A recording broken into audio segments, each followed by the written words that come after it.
안녕하세요, 풋볼 포레스트입니다. 바로 오늘 있었던 경기죠. 손흥민 선수의 LAFC와 콜로라도 라피즈 간의 2025 시즌 메이저리그 사커 34라운드 경기가 있었습니다. 이번 경기에서 LAFC가 상대한 콜로라도 라피즈는 이번 시즌 메이저리그 사커 서부 컨퍼런스에서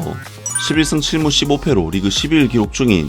현재 3위를 달리고 있는 LAFC보다는 훨씬 더 약한 전력의 팀으로서 LAFC는 이번 시즌 콜로라도 라피즈와의 총 3번의 맞대결에서 2승 1패를 거두면서 우위를 보이고 있고, 콜로라도 라피즈는 최근 5경기에서 단 1승에 그치는 부진에 빠져있기 때문에 이번 경기는 LAFC가 원정에서 치르는 경기라고 해도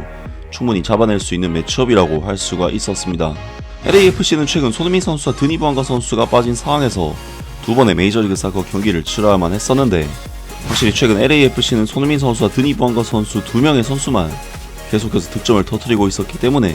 이 두 선수가 빠지자마자 공격 작업이 거의 답이 없는 수준이었고, 때문에 이번 경기는 손흥민, 드니 부안가 선수가 꽤나 멀리서 날아온 상황이라고 해도 무조건 출전할 수밖에 없는 경기였는데요. 그리고 이번 경기에서 LAFC의 스티브 체룬들로 감독은 비고 루이스 골키퍼, 세르지 팔렌시아, 라이언 포티어스, 은코시 타파리, 라이언 홀링세드, 마티우 슈오니에르, 에디 세구라, 마크 델가도, 티모시 틸만, 손흥민, 드니 부안가 선수까지 역시나 LAFC의 핵심적인 공격수인 손흥민 선수는 드니 부안가 선수와 함께 곧바로 선발 명단에 이름을 올리면서 바로 복귀전을 치르게 됐고, 이번 경기에서도 4-3-3 포메이션의 센터포워드 자리에서 직접적으로 득점을 노리는 역할을 부여받았습니다. 그리고 콜로라도 라피즈에서는 맨체스터 시티 출신의 잭 스테판 골키퍼와 아스탈에서 뛰었던 록 폴딩 등 손흥민 선수가 프리미어리그에서 직접 맞붙었던 선수들을 내보내면서 최대한 강한 라인업으로 LAFC를 상대했는데요. 그리고 이번 경기에서 LAFC는 콜로라도 라피즈를 상대로 원정에서 치러지는 경기이긴 하지만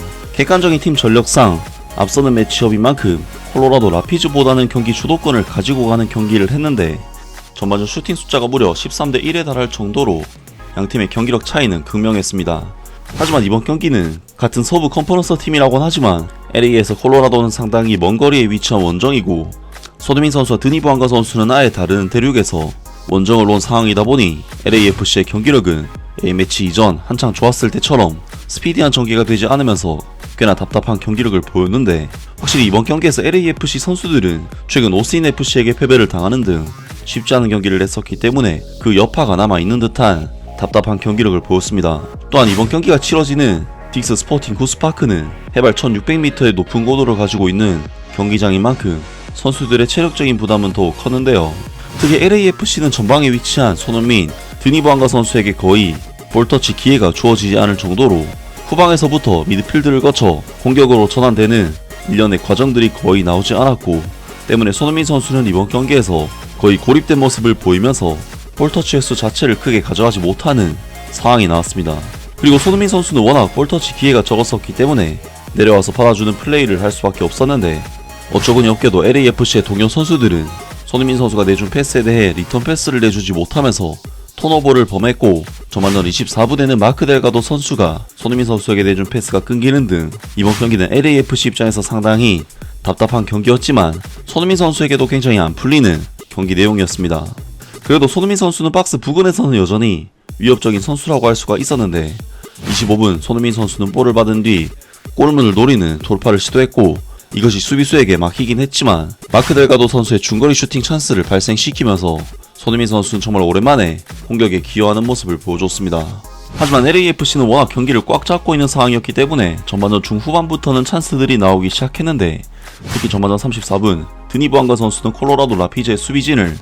모두 제껴버리는 미친 돌파 후 슈팅으로 스스로 찬스를 만들어냈고, 사실 그 과정에서 손흥민 선수에게 패스할 수 있는 각이 나오기도 했지만 득점왕에 대한 간절함 때문인지 드니 부안가 선수는 슈팅을 시도했습니다. 그리고 드니 부안가 선수는 39분에도 수비진을 휘저은 뒤 직접 시도한 슈팅으로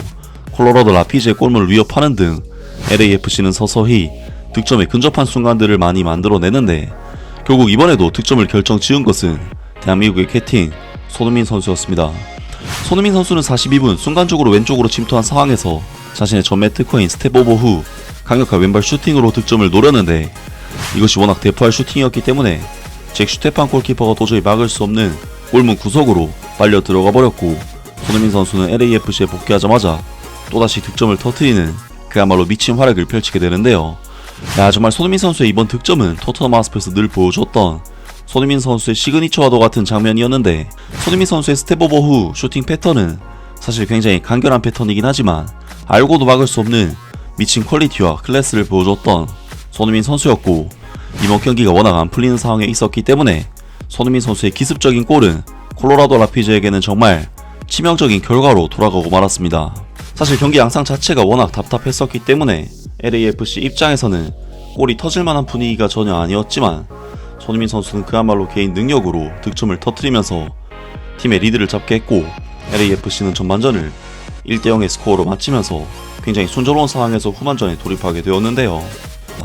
아무튼 이번 영상은 여기까지고요. 저는 다음 영상으로 바로 찾아뵙겠습니다.